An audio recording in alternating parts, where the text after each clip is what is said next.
Hello Sir Kira, tawagin mo na lang akong Fiona. Hindi ko alam kung okay ba itong kwento ko sa channel mo dahil parang isang beses pa lang akong nakarinig ng ganitong kwento sa'yo. Anyway, subukan ko pa ring ipasa. Ikaw nang bahala sir kung saan mo ito ilalagay. Susubukan ko ring paikliin yung mga kwento kasi gusto kong isa-isahin silang lahat dito. Sobrang organized ako sa gamit ko, Sir Kira. Lalo na nung mag-switch ako from maximalist to minimalist. Noong nagkaroon ako bigla ng interest dito. Maximalist ako nung nakatira pa ako sa bahay ng parents ko. Dahil sa ganoon ako lumaki. Mahilig ang papa ko na mag-collect ng mga Japan surplus. Antique looking display. Kaya madami talaga kaming mga gamit sa bahay. Dumami na nga lang ang gamit ko sa kwarto dahil binibilhan din ako ni Papa pag may nakikita siyang alam niyang magugustuhan ko. Which is yung mga anime collectibles display. Poster, CD, stuffed toys. Name it. Alam ni Papa ang interes naming magkakapatid. Nilimit ko na lang ang koleksyon ko simula nung nagpaka-independent ako. Paglipat ko sa kondo, mas naging organized ako sa mga gamit ko. Kasi maliit na space lang yon. Ako kasi yung tao na kung saan ko kinuha, doon ko din ibinabalik agad pagkatapos kong gamitin. So itong susi ko, na may keychain na mukha ni Sailor Moon, ay palaging nasa key holder niya na nasa likod lang ng pinto. Mag-isa lang siyang susi doon. Para paglalabas ako, doon ko lang kukunin. At pagbalik ko naman galing sa labas, doon ko lang din ilalagay. Pero isang umaga, palabas na sana ako ng unit ko nung mapansin kong wala doon sa sabitan yung susi ko. Halos baliktarin ko na yung buong unit ko noon sa paghahanap pero hindi ko pa rin nakita. Lalabas sana ako noon para mag-jogging sa baba pero dahil hindi ko nga mailalak yung unit ko nang walang susi, hindi na ako umalis. Pinagpawisan na rin naman ako nun sa kakahanap Kaya nag-shower na lang ako at kumain ng breakfast. And since Sunday naman yon, bumalik na lang ako sa kwarto at natulog. Paggising ko ng tanghali, nung mag-aayos na sana ako ng lunch ko, para bang nag-hello agad sa akin si Sailor Moon keychain ko na nakasabit na ulit sa keyholder niya sa likod ng pinto. Nakangiti pa siya sa akin nun. Pero sa isip ko nun, minumura ko na siya.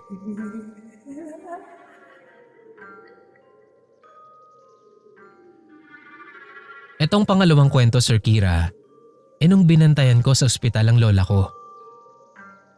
Nakalive ako nito dahil magja-Japan sana kami ng mga kaibigan ko. Kaso, naisugod sa ospital ang lola ko. Kaya hindi na muna ako sumama para mabantayan ko si lola.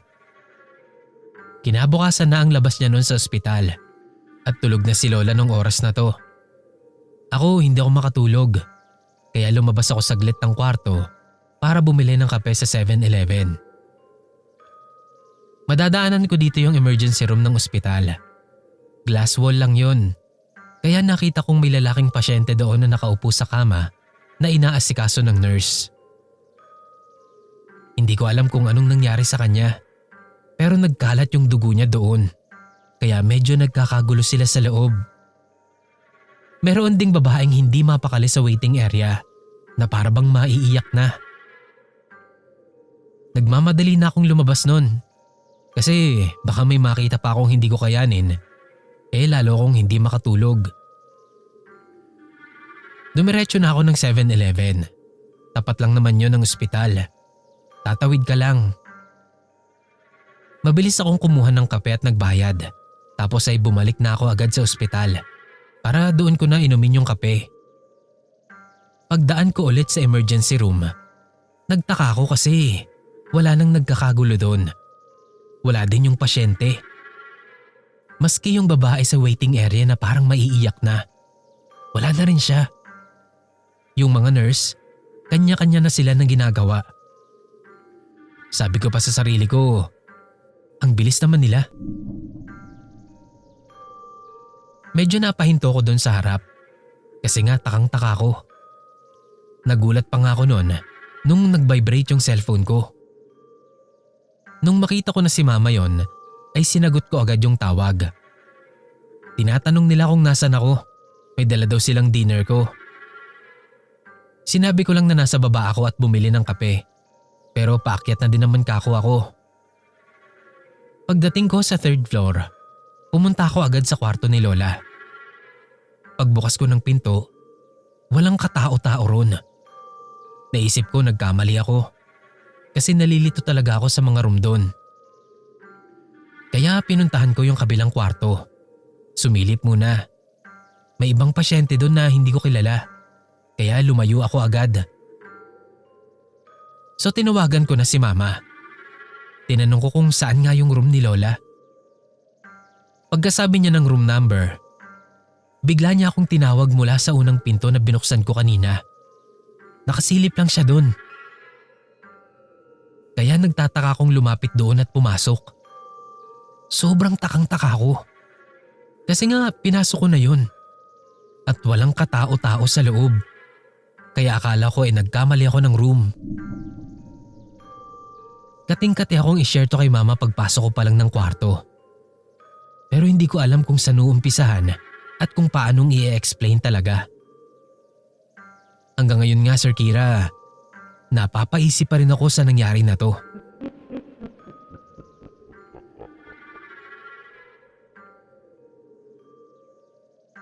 Third year college na ako nung mangyari itong ikatlong kwento ko. Nag-birthday yung isang high school friend namin at naimbitahan kaming mag-inom sa kanila. Hindi ako umiinom, pero nung panahon na to, nagyoyosi ako. 9 PM nung nag-start silang mag-inom. Nagkukwentuhan lang kami, nagkakabalitaan. Yung dalawa sa amin, nakagraduate na ng 2-year course at nagtatrabaho na sila. Kami, nag-aaral pa. So kumustahan, kwentuhan, ganyan. Nung nagkaroon sila ng tama, nagpaalam ako na magyoyosi lang ako saglit sa labas. Nagsindi ako ng isa tapos naupo lang doon sa pasimano ng terrace nila. Nakatulala lang ako doon hanggang sa naubos ko na yung isang stick. Pagkatapos noon ay bumalik na ako sa loob.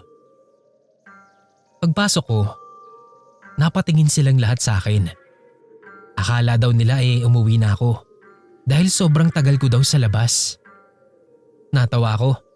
Sabi ko lasing na ata sila. Pero pagtingin ko nga sa cellphone ko, halos 2 oras din pala ang lumipas. Niyaya ko na silang umuwi nun kasi maaga pa ang pasok ko kinabukasan.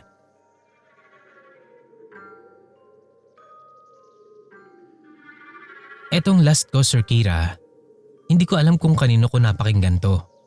Pero same kami nung sender nun. May ipinakilala sa akin yung best friend kong si Grace. Feeling matchmaker kasi siya So in-invite niya ako sa family reunion nila sa Pampanga. Kilala ko ng parents niya dahil dati silang nakatira malapit din sa bahay ng parents ko. Bumalik lang sila ng Pampanga noong matapos na ng college si Grace. Ayaw kasi nilang payagan na mag-isa lang si Grace sa Manila noon. So nung makagraduate kami, bumalik na ang parents niya sa Pampanga. Tapos siya, naiwan dahil working na siya. Fast forward po. Birthday celebration / family reunion yun. Kaya kumpleto sila doon. Pagdating pa lang namin doon, hinanap niya agad yung pinsan niya at ipinakilala niya sa akin. Sa kung anong dahilan Sir Kira, pamilyar sa akin yung pinsan niya. At ganun din siya sa akin. Pagkakita pa nga lang namin sa isa't isa, napauwi siya sa akin. As if kilala niya ako. Yung mukha niya, pamilyar. Pero yung pangalan niya hindi. Nakapag-usap kami noon. Sinubukan naming parehong hanapin kung saan kami pwedeng nagkita o nagkakilala noon. Pero wala talaga. Hindi talaga kami magkakilala kahit pamilyar kami sa isa't isa. Sobrang weird lang nun.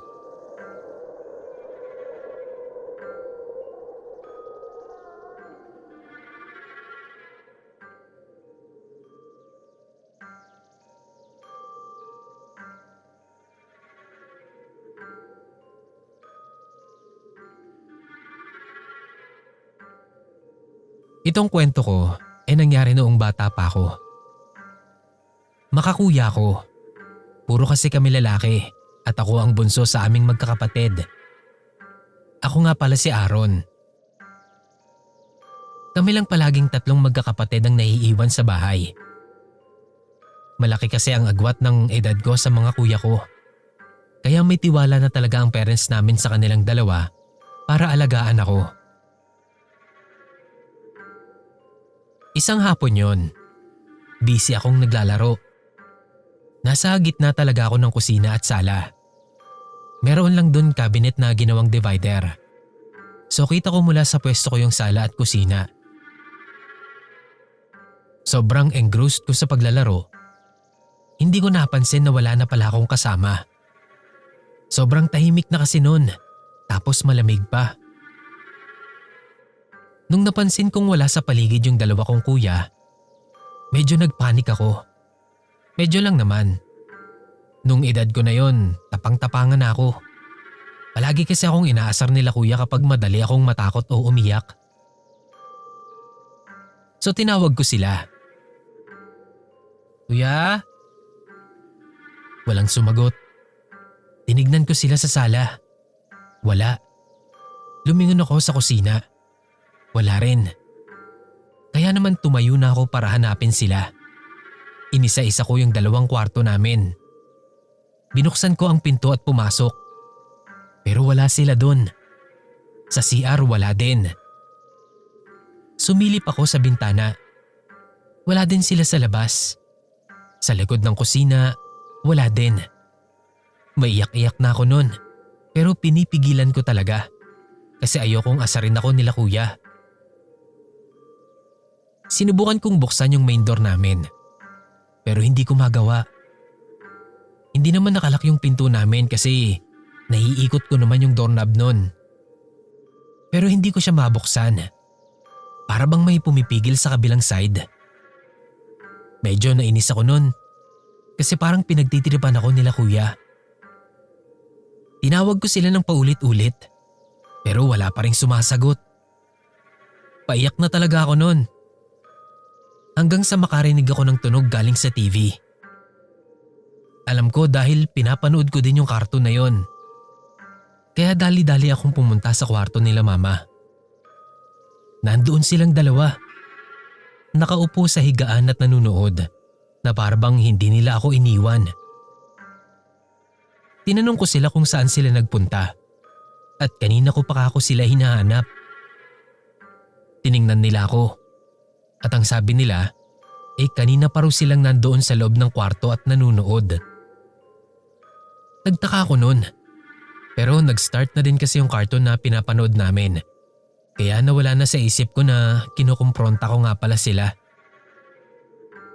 Pero naalala ko din naman yun nung gabi. Sinumbong ko sila kila mama. Pero talaga daw na nasa loob sila ng kwarto at nanunood. Hindi daw nila ako pinagtitripan. At hindi rin daw nila isinara yung pinto. Na totoo naman, Sir Kira. Alam kong hindi nakasara yung pinto ng kwarto nila mama. Pero pinasok ko kasi talaga yon para hanapin sila. At talagang hindi ko sila nakita doon. Actually hanggang ngayon na matatandaan na kami, pinaninindigan talaga na hindi nila ako pinagtitripan nung araw na yon. Hindi ko na tuloy alam kung glitch ba yon o may kakaiba talagang nangyari nung araw na yon.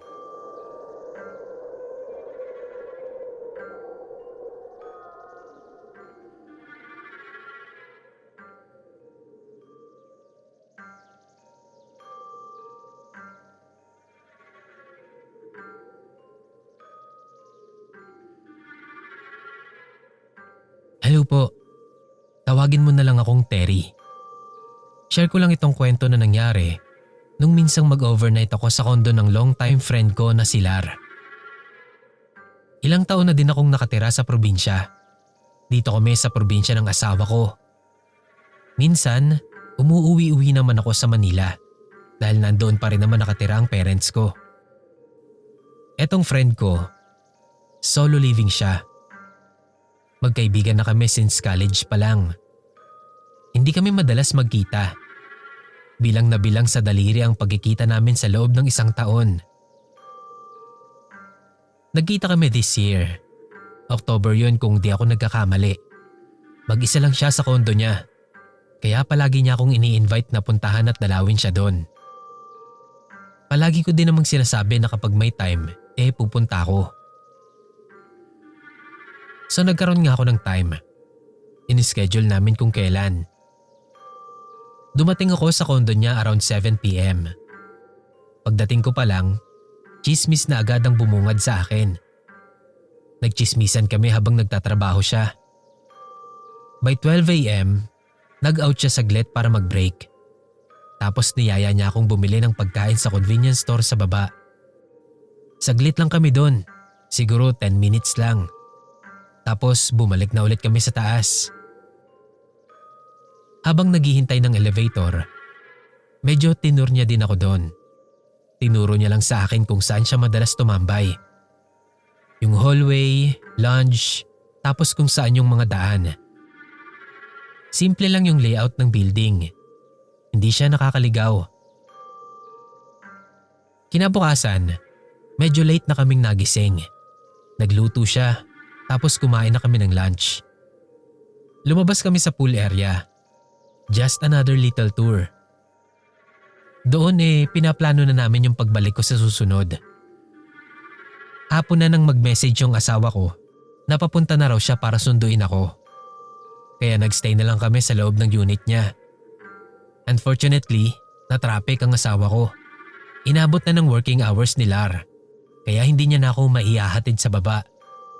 Sabi ko naman okay lang dahil alam ko na kako kung saan ako bababa at dadaan. Nagpaalam na kami sa isa't isa dahil nasa baba na ang asawa ko. Paglabas ko ng unit niya, diretso lang agad ako sa elevator. Nag-message lang ako sa asawa ko na pababa na ako habang naghihintay. Pagdating ng elevator, pumasok na ako agad at pinindot yung ground floor button. Wala akong kasabay nun, kaya medyo kinilabutan ako. Nakatingin lang ako dun sa maliit na monitor na nagsasabi kong nasaang floor ka na. Hinihintay ko lang nun na lumabas yung letter G. Hindi naman nagtagal, nakarating na rin ako ng ground floor. Nakita ko na rin sa labas yung letter G na sign, kaya sure na sure ako sa binabaan ko. Paglabas ko lang sa hallway ng elevator, napatigil ako agad. Alam kong may kakaiba doon. Ni hindi ko kayang humakbang pa ng isang beses. Sobrang tahimik. Walang katao-tao. Ibang-iba sa pakiramdam noong bumaba kami nung gabi. Kaya naman ang ginawa ko, bumalik ako sa elevator. Tamang-tama naman na hindi pa yun sasara ulit. Weird din, pero hindi ko na yun inintindi muna. Pinindot ko yung floor na pinanggalingan ko. Yung floor ng unit ng kaibigan ko. Pagdating doon, lumabas ako. Ilang sandali ako doon bago pumasok ulit ng elevator. Tapos pinindot ko ulit yung pag-ground floor. Nagdadasal ako nun habang pababa yung elevator.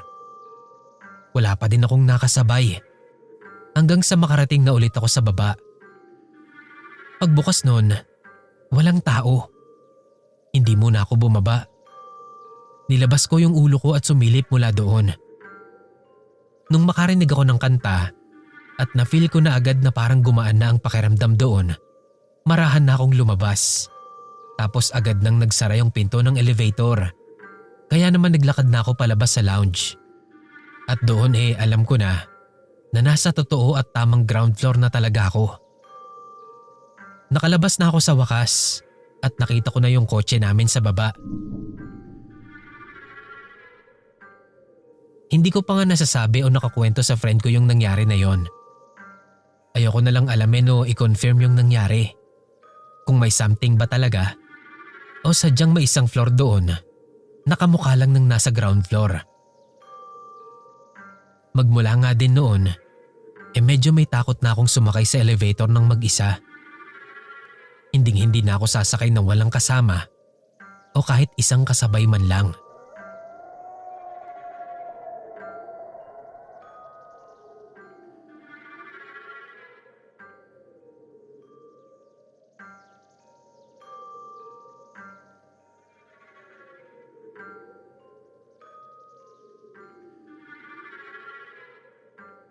Tawagin mo na lang akong Aubrey, Sir Kira. Mag-aapat na taon na akong OFW. Walang asawa, walang anak, walang boyfriend. Breadwinner ng pamilya sa Pinas. Sanay na ako sa puyat, pagod at overtime. Pati walang katapusang emergency ng pamilya. Sanay na. Pero itong kwento ko, hindi ko pa rin ma-explain hanggang ngayon. Isang buong linggo yata akong plastado sa trabaho noon. Sobrang pagod. As in nung matapos yung event sa buong linggo na yon, yung sa wakas makakapagpahinga na ako, pagdating ko nun sa kwarto ko, bagsak ako agad. Buong araw kong itinulog yung buong off ko. Ni hindi ako nakaramdam ng gutom. Basta tuloy-tuloy lang ang tulog ko. Pagkagising ko ng gabi, pag-check ko ng phone ko, puro missed calls at messages sa Facebook Messenger ang bumungad sa akin. Lahat galing sa pamilya ko sa Pinas. Kay mama, kay papa, pati kay kuya. Sunod-sunod na nagpasukan sa notification. Parang bumalik lahat ng pagod ko nun, kaya hindi ko na muna binuksan. Alam ko naman na yun Malamang na magtatanong ng padala kasi sahuran na. O di kaya may bayaran. O kaya naman emergency na naman. Wala pa ako sa mood na harapin ang problema nila. Kaya naman binaliwala ko na muna sila. Kinabukasan, nung mag-decide akong tumawag sa kanila, pagkasagot ng mama ko, hindi hello ang bumungad sa akin. Hindi kumusta. Ang una niyang nasabi, Aubrey, ano yun? Bakit ngayon ka lang tumawag ulit? Anong nangyari sa'yo? Sinong kaaway mo? Nagtaka ako sa sunod-sunod na tanong ni mama. Tinanong ko siya kung ano ba yung sinasabi niya. Hindi naman kako ko tumawag sa kanya.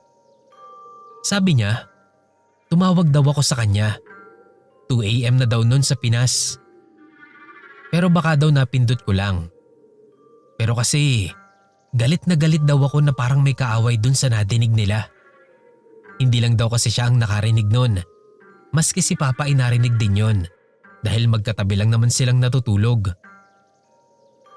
Ang isinisigaw ko daw, umalis ka na. Paulit-ulit daw. Boses ko daw talaga yon at number ko pa. Kaya hindi daw sila pwedeng magkamali. Medyo matagal din daw yon, pero wala silang nadinig na sumagot na kausap ko. Hanggang sa mag-end call na nga lang daw hindi ko sila nakausap. Sinabi ko naman na wala akong kaaway o nakaaway. At hindi rin talaga ako tumawag sa kanila. After nun, nagpaalam na ako at sinabi kong magtatrabaho na ako. Pagkababa ko ng tawag, chinek ko agad yung call history ko kung tumawag nga ako sa kanila. Pero wala talaga. Hanggang ngayon, palaisipan sa akin yung nangyari na yon. Alam kong hindi nagbibiro o gawa-gawa lang yun nila mama para lang makausap ako. Kasi walang hingian na naganap Hindi na tuloy ako mapakali kapag nasa kwarto na lang ako at mag-isa. Yun at yun ang naiisip ko. Kapag nare-realize ko na nag-overthink na ako, kinakalma ko na lang ang sarili ko. Tapos pinipilit kong tanggalin yon sa isip ko. Bago ako matulog ng gabing yon, nag-message ako sa GC ng pamilya namin. Sinabi ko na magme-message na muna ako sa GC bago ko tumawag sa kanila. Baka kako-scam yun at madali pa kami. Iba na kako ang sigurado. Pero kahit sinabi ko na yon, kinikilabutan at natatakot pa rin talaga ako kapag naaalala ko yung pangyayaring yon.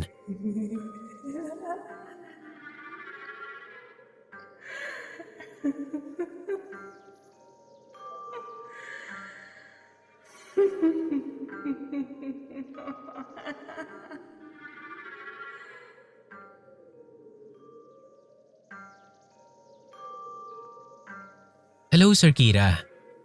Nangyari itong kwento ko college na ako. I think medyo cliche na ang kwento na to, pero gusto ko pa rin i-share sa inyo. Tawagin mo na lang akong Carol. May naging best friend ako nung college. Cathy ang pangalan niya. First year college pa lang, nag-click na talaga kami. Nung second year kami, parang foundation day ata yun. May binili kaming flower keychain na pwedeng i-personalize. Same design para terno kami. Pinalagyan din namin yun ng initials namin. Sign of friendship ba? Kada magpapalit ako ng bag, inililipat ko lang yung keychain na yon sa bag na gagamitin ko. Makalipas ang 2 years, nag-stop ng pag-aaral si Cathy. Ako nagtuloy. Pero yung communication naman namin, tuloy pa din naman. Nakabalik din naman siya sa school after a year. Yun nga lang hindi na kami sabay graduate. Isang araw, nilabhan ng kasambahay namin yung bag ko na may keychain. Ipinaalam niya sa akin yun. Tinanggal niya yung keychain at inilagay sa drawer ko sa loob ng cabinet. Alam ko din na doon nakalagay kasi ipinakita niya sa akin. Ganun siya palagi kasi madalas siyang makalimot sa mga pinaglalagyan niya. Kaya sinasabi niya sa akin.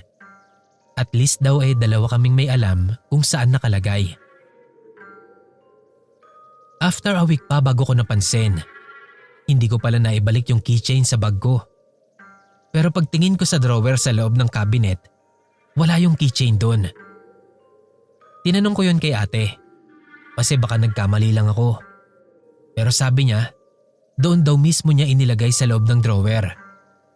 Isa lang naman yung drawer ng cabinet ko, kaya malabong magkamali ako. So chinek naming pareho. Pero wala talaga siya doon. Sabi ko na lang, hayaan na. At babalik din ka ako yan, baka may naglaro lang. Yun bang makukulit Sir Kira na naglalaro ng gamit? Naniniwala kasi ako doon, dahil meron nun sa bahay. Mawawala pero ibabalik din naman agad. Isang buwan din ata ang nakalipas. Nakita ni ate yung keychain. Nasa lagayan daw ng labahan niya nakita. Kaya takang-taka siya. Kasi sure daw siya na sa drawer niya yun inilagay. Biniro ko pa nga. Sabi ko, buti at nakapa niya muna. Kasi kung hindi, baka nasira yung washing machine namin. Lagot siya kay mama. Tinawanan lang naman niya ako nun. Pagbalik ko sa kwarto, isinabit ko agad yung keychain sa bag ko. Isang buwan ulit ang nakalipas, Sir Kira. Bakasyon. Pabagong taon na nun, kaya nag-general cleaning ako ng kwarto. Pagbukas ko ng drawer, bumungad agad sa akin yung flower keychain na katulad ng sa kaibigan ko. Kinuha ko yun. Tapos napatingin ako sa bag ko na nakasabit sa likod ng pinto. Nandoon pa rin yung keychain. Nakasabit sa bag at hindi nawala. Dalawa na sila. Kinuha ko yung bag ko. Pinagkumpara ko yung dalawa. Parehong-pareho talaga. Walang pinagkaiba. Hindi ko tuloy alam kung alin yung totoong sa akin. Kasi parehong-pareho talaga sila eh. Pati yung initials na nakatatak, yun na yun din. Ewan ko ba pero kinilabutan talaga ako noon. Pero ang ginawa ko, isinabit ko na lang din yung isa pang keychain sa bag ko. Hanggang dito na lang Sir Kira. Sana magustuhan niyo po. Salamat.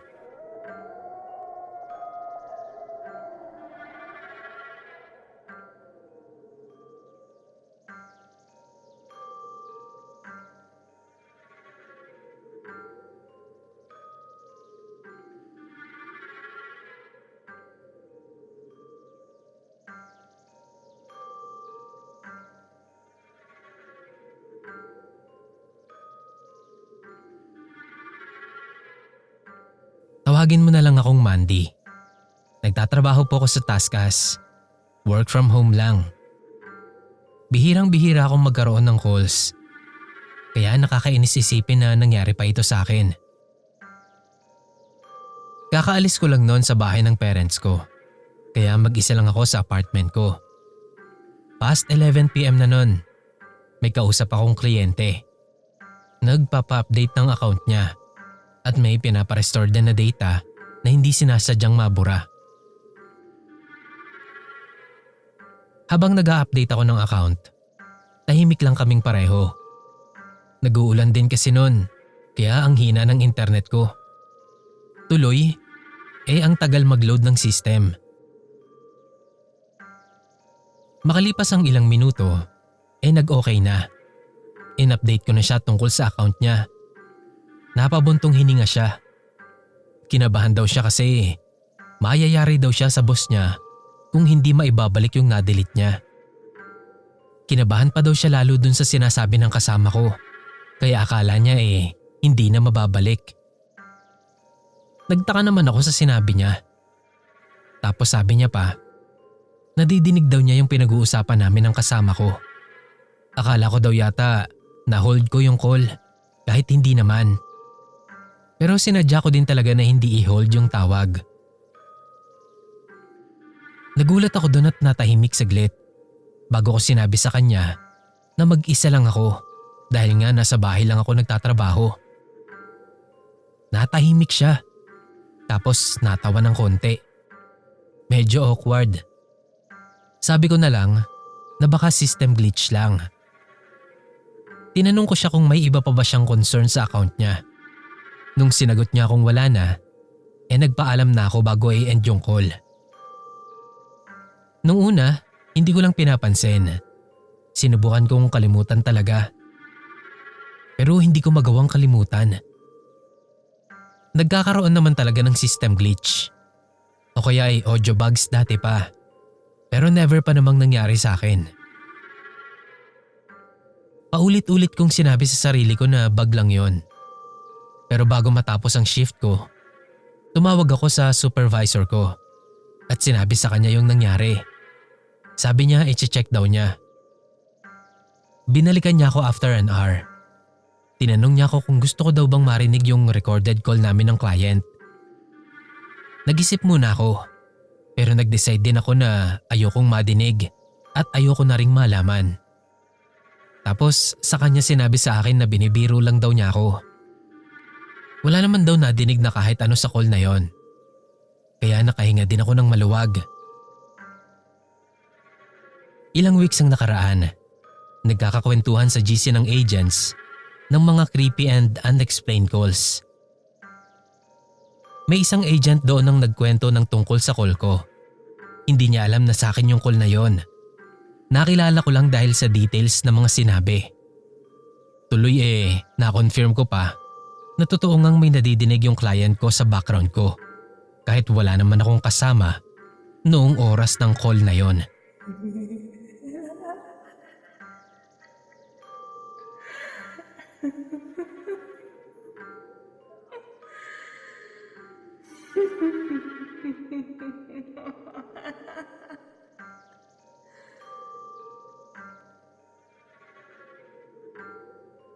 Tawagin mo na lang akong Nerissa.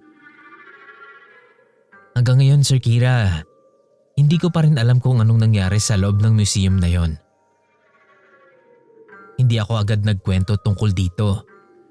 Kasi baka imagination ko lang naman yon. Birthday ng friend ko ito nangyari. Kaya isa sa bucket list niya yung ginawa namin. At yun nga ay ang magpunta sa museum. Nung mismong araw ng birthday niya magpupunta kami ng museum. Ako ang pinakamalapit doon. Kaya normal lang na ako ang nauna sa kanila.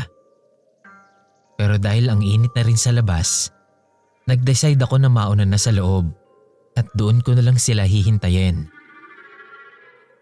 Nag-message ako sa GC namin at umukay naman silang 3. Bale, 4 kaming magkakasama nun. Nasa ground floor lang ako noon. Hindi ako masyadong naglilibot pa kasi gusto kong sabay-sabay kaming magtingin doon. Mabagal lang ang lakad ko. Paminsan-minsan, humihinto ako para tignan yung mga nakakakuha ng atensyon ko. Hindi gaanong matao nung araw na yon, kaya pabor sa amin. Kasi kapag matao, di ba, kahit pa nagbubulungan lang sila, kapag madami, maingay pa rin. Kaya maganda rin yung araw na tinapatan ng birthday ni Clarice. Nung makarating na ako sa dulo, na medyo sulok na, nag-selfie ako. Glass wall yung nasa harap ko, kaya doon ko itinutok yung camera ko. Then nagpunta na ako agad sa GC at sinend sa kanila. Nag-reply naman agad sila na malapit na daw sila. Kaya pumunta na ako sa malapit sa entrance para makita ko agad sila. Nung makita ko na nga sila, inilagay ko na yung cellphone ko sa back pocket ng jeans ko. Tapos nagsimula na kaming maglibot nun. May dalang digital camera yung isa sa amin, kaya hindi ko na nagamit yung cellphone ko sa buong stay namin dun sa loob ng museum. Nagstay din yata kami dun ng halos 2 o 3 oras. Nung makaramdam na ng gutom, ay lumabas na rin kami. Naghanap kami ng makakainan. Pero nung wala kaming matripan, dumiretso na lang kami sa mall. Pagkatapos namin kumain, nagsine pa kami. Then after sa sine, tumambay lang kami sa food court. Pinag-iisipan nila kung magsistay pa ba kami doon hanggang dinner. Kaya naman nung tumawag si mama, sinagot ko na yun agad. May tinanong lang si mama. Tapos after ng call, nag-open bigla yung camera nang hindi sinasadya. Napindot ko yun. Kaya tinignan ko agad sa photos yung picture para mabura ko agad. Pagkabura ko, ang lumabas na next picture ay ipinagtaka ko talaga. Kasi picture yun nakuha mula sa likod ko. Tiningnan ko yung next at yun na yung selfie ko na naghihintay pa lang ako sa museum. Pagka-check ko ng detail ng picture, nakuhaan ko yun after ng selfie ko. Kinilabutan ako agad kasi paanong magkakaroon ng ganoong picture? Wala pa akong kasama nun. At saka itinabi ko agad sa back pocket ko yung cellphone. Ni hindi nahawakan ng mga kaibigan ko yung cellphone ko. Kaya imposibleng sila. Hindi ko alam kung paano siyang nakunan. Kasi kahit anong isip ko, wala talagang pagkakataon na may makalapit sa akin para pagtripan ako ng ganoon kaikling oras.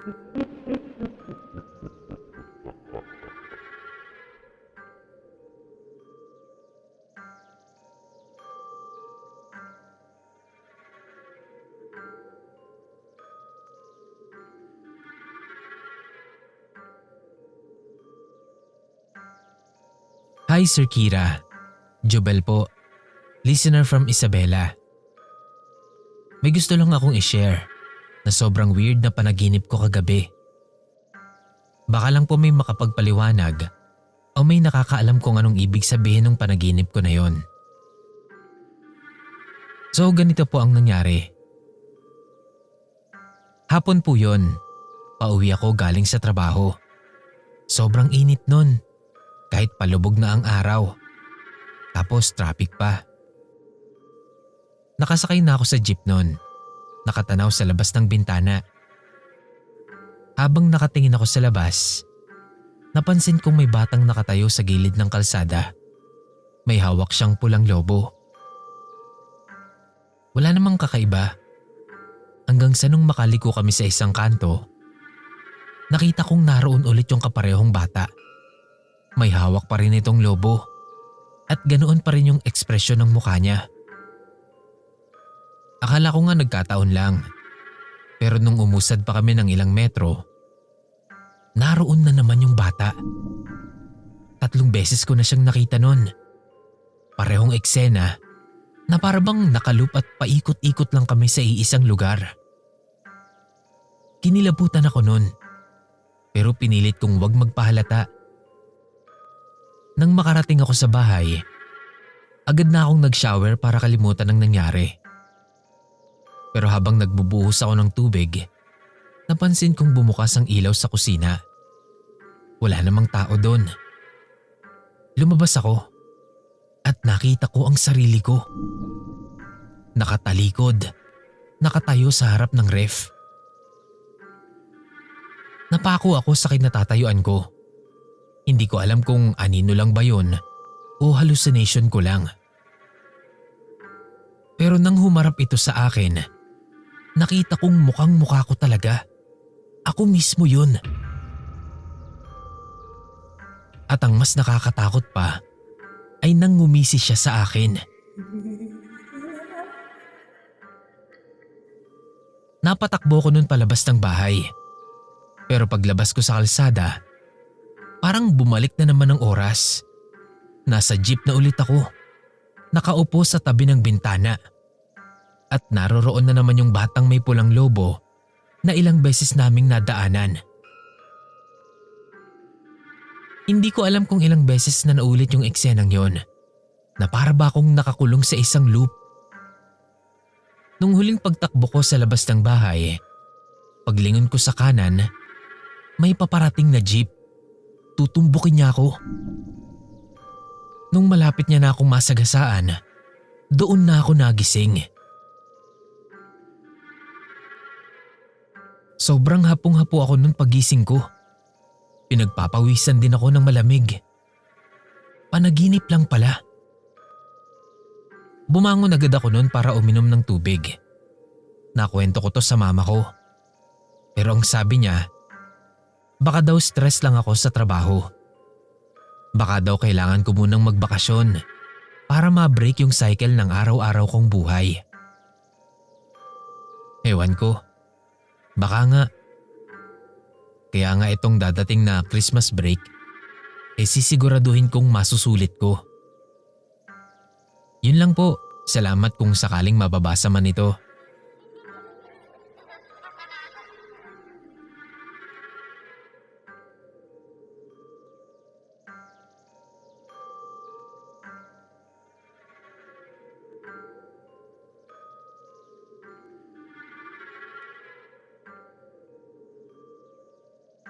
Magandang araw sa iyo, Kira. Pati sa mga avid listeners mo. Pakitago mo na lang ako sa pangalang Renan. 40 years old. Yes, halos nasa kalahatian na ng buhay. Pero hindi nawawala ang hilig ko sa mga ganitong uri ng libangan. Meron lang din akong gustong ikwento sa inyo. Isang pangyayari sa buhay ko na sobrang kakaiba, na sa tingin ko, nagpabago sa takbo ng buhay ko. Fourth year college ako nung mangyari ito. Running for summa cum laude ako nun. Kaya sobrang ingat at focus ako nun sa pag-aaral. Gusto ko kasing suklian ng lahat ng paghihirap at pagtataguyod sa amin ng tatay ko. Namunti ka nang hindi mangyari. Sobra kasi akong naapektuhan nun sa sobrang obvious na pagpabor ng ilang mga prof namin noon sa isang classmate namin na anak ng dean. Hindi naman sa pag-aangat ng bangko. Mahusay din naman siya kung tutuusin. Pero kahit kanino ka pa magtanong noon, o kahit ako na mismo ang magsabi sa inyo, hindi kami magkalibel. Lalong hindi siya aangat sa akin. Dahil alam kong mas mahusay at mas matalino ako sa kanya sa lahat ng aspeto. Hindi na lang ako magbibigay ng mas malalim pang detalye. Ayoko din namang makasira o makapagbigay pa ng sama ng loob sa tao. Dahil matagal naman nang nangyari ito, ibinabahagi ko na lang sa inyo. At ayun na nga, sobra akong naapektuhan nung malaman ko na hindi ako, kundi siya ang nakakuha ng honor na yon. Sobrang sumama ang loob ko nun. Dahil kahit ang buong klase namin, alam na hindi niya deserve yon. Hindi ako umiinom o nagyoyosi o kung ano paman. Wala akong kahit na anong bisyo noon. Pero nung ayain ako ng isang classmate namin na palainom, natawagin nating Boji, sumama ako. Nagulat pa nga sila nung sumama ako. Binibiro lang naman daw nila ako. Pero ayun na nga, sumama ako. At dahil nga hindi naman ako sanay uminom, kaya nagkandasuka ako noon. Nagdahilan na lang ako sa tatay ko kung bakit hindi ako makakauwi ng gabing yon. Nasundan pa ng ilang beses ang pagsama ko sa grupo ng mga classmate ko na yon, na never kong na-imagine na mapapasama ko. Sila kasi yung tipo ng mga estudyante na mas inuuna pa yung bulakbol at bisyo. Tapos asa sa pangungopya at sa classmates para makapasa. Hanggang sa mangyari na nga itong weirdong pangyayari na to, na hindi ko talaga mabigyan ng paliwanag. Gabi yon, mga 10:00. May tinatapos akong PowerPoint presentation sa laptop ko. Mag-isa na lang akong gising noon sa bahay. Nakaupo ako sa kusina. Napatigil ako. Nag-iisip ng susunod kong itatype. Nakatitig lang ako noon sa monitor. Nang mapansin kong yung cursor ng mouse ay lumipat sa ibaba, imbis na nasa tabi lang ng tinatype ko. Para bang nag-enter ng ilang beses. Tapos biglang may lumabas na word na stop. Nagtataka akong napaunat ng upo. Hindi ako ang nag-type nun. Bigla na lang yung lumitaw. Tapos biglang nag-type ulit. Wag na. All caps pa yun.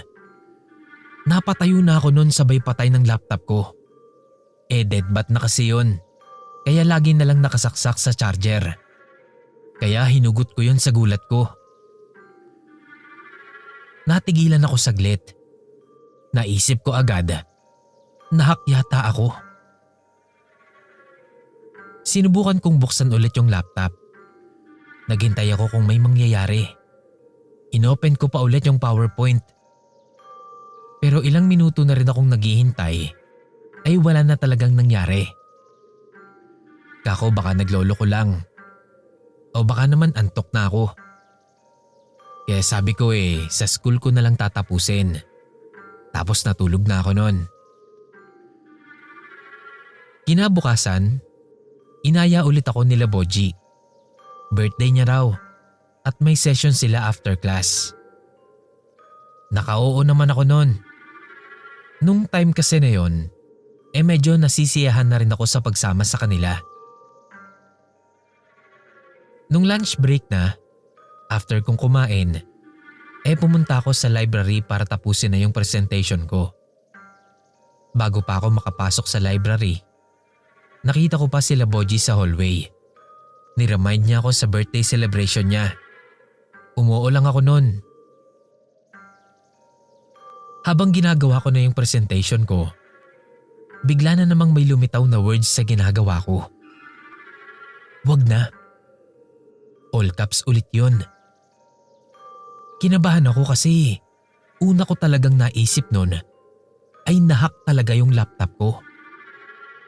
Nakapagtataka lang kasi wala naman akong internet. Sinubukan kong i-restart. Punta ulit ako sa PowerPoint. Hindi pa man ako nagsisimula, may nag-type na naman. Huwag kang sumama. Hindi ko alam kung bakit, pero nakaramdam ako ng matinding kilabot at panlalamig sa batok at braso ko. Tapos ang unang pumasok agad sa isip ko yung birthday ni Boji. Kinabahan ako bigla. Bigla din akong kinutuban ng hindi maganda. Kaya kinahapunan nun, after class, ay nagpalusot na lang ako kay Boji. Sabi ko na lang, susunduin ako ng tatay ko. Dahil may lakad pala kami. Nakalimutan ko lang. Binati ko na lang siya noon ng happy birthday. Kita ko sa mukha niya yung pagkadismaya. Pero hindi ko na lang pinansin yun. Hindi kasi mawala sa isip ko yung nangyari sa laptop ko. Parang babala. Kinabukasan nga nun, Hindi nakapasok sila Boji at yung mga classmate namin na kasakasama niya lagi. Pati yung ibang babae na classmate namin na sumama sa birthday niya. Kinabukasan pa ulit, nalaman namin mula sa prof namin na nakulong daw sila Boji at yung iba pa. Dahil ginahasa daw nila yung dalawang babaeng classmate namin na sumama sa kanila. Sobra akong nilamig at kinilabutan nung marinig ko yung balita na yun. Agad na pumasok sa isip ko yung mga words na biglang nagtatype sa laptop ko. Mga warning na pala talaga yun. Akala ko pa nahak yung laptop ko. Halos maiyak ako nun sa kilabot nang ma-realize ko kung anong nangyari. Iniligtas ako nito sa posibleng pagkakasangkot sa isang krimen. Tapos, bigla ko ring naalala ang tatay ko nun. Yung mga sakripisyo niya para sa amin.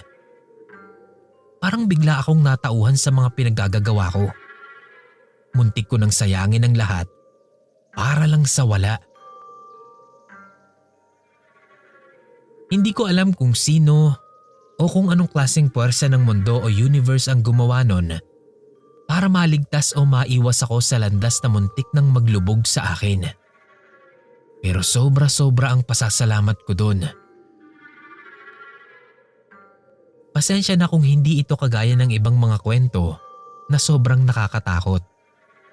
Pero sana makapulutan ng aral ng mga nakikinig. Lalo na kung alam mong tinamaan ka sa kwento na to. Baka ito talaga ang rason kaya ko rin ito ibinahagi rito. Salamat sa pakikinig. Mabuhay tayo ng matiwasay. Pagpalain po tayong lahat.